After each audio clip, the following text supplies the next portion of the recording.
She looked straight into my eyes, her voice slicing through the air with polished contempt.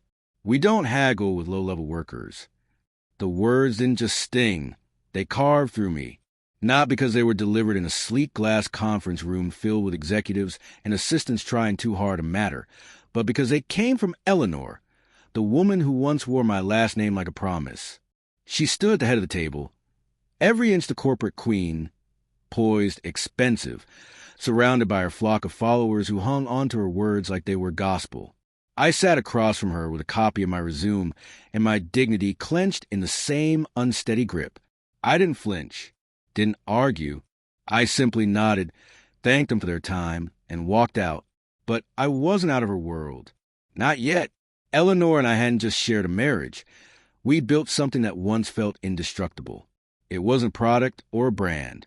It was something more intimate, a vision, pieced together on sleepless nights and cheap coffee in the cracked floor apartment we started in.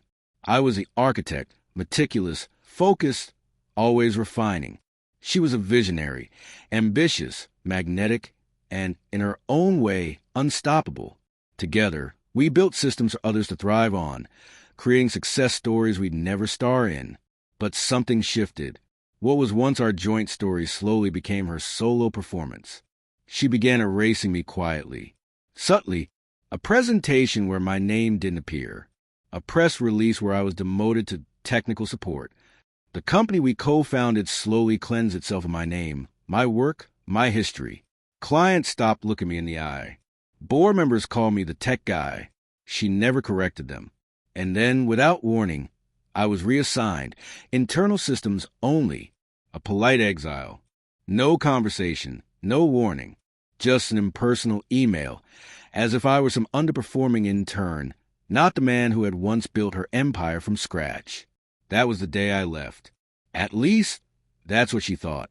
2 months later, I reemerged, quietly, freelance, under the radar.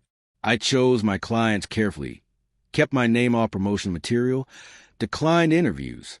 I wasn't interested in spotlight anymore. Just precision, control.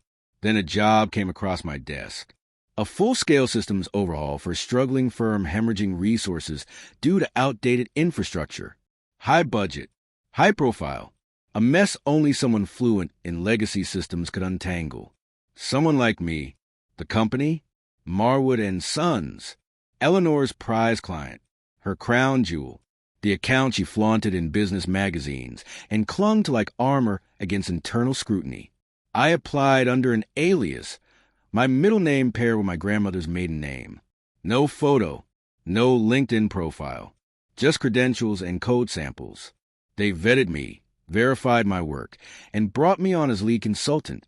By Monday, I was sitting at the head of their tech table, not as a subordinate, but as their trusted fixer. I worked quietly, methodically, for 3 weeks, diving into their data, patching holes, streamlining systems. And what I found beneath the surface was rot, deep, systemic, and deliberate. Duplicate vendors. Ghost subcontractors, inflated budgets siphoning funds into unregistered entities. Every trail eventually pointed to Eleanor's firm. No one had dared to look this closely. She bedazzled the executives with glossy reports and charming pitches, masking inefficiencies with graphs skewed just enough to deceive. But data doesn't lie.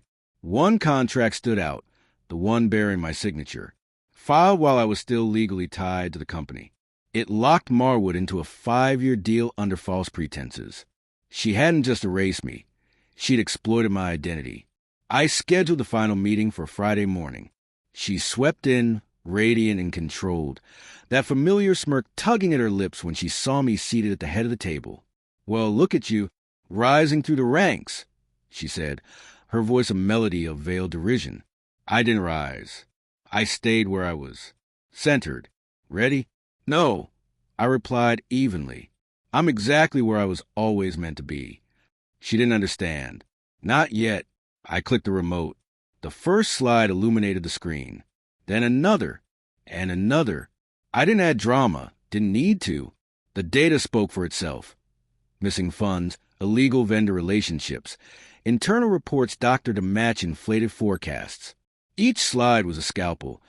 peeling back layers she'd so carefully crafted. When I revealed the fraudulent contract with my stolen signature, her poise cracked. A single flicker in her eye. Her lips parted, a protest forming. "Don't," I said, my voice low and steady. I wanted her to feel it, the shift in power, the weight of accountability. "We don't tolerate dishonest partners," I said, echoing her words from weeks ago. The smirk vanished. Her eyes darted to the executives, whose expressions had hardened into something far less forgiving. The final slide appeared, a legal notice from Marwood and Sons attorneys, terminating her firm's contract with cause and initiating proceedings for financial misconduct. She tried to rise.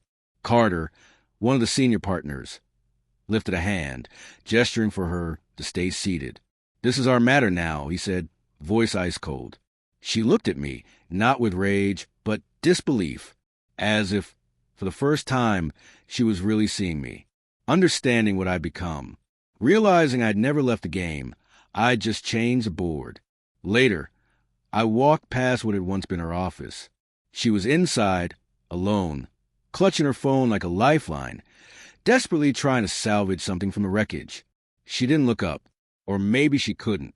I didn't gloat. That was never the point. She hadn't just lost a contract. She'd lost the illusion, the persona she spent years cultivating. Her power, her image, her invincibility, all of it shattered in a single presentation. As for me, I walked away unscathed, not because I shouted louder, but because I understood what real power looks like. It doesn't scream. It waits. It plans. It strikes once, quietly with precision, and leaves nothing behind. So when she once scoffed that we don't negotiate with underlings, I didn't argue. I wasn't there to negotiate. I was there to close the chapter.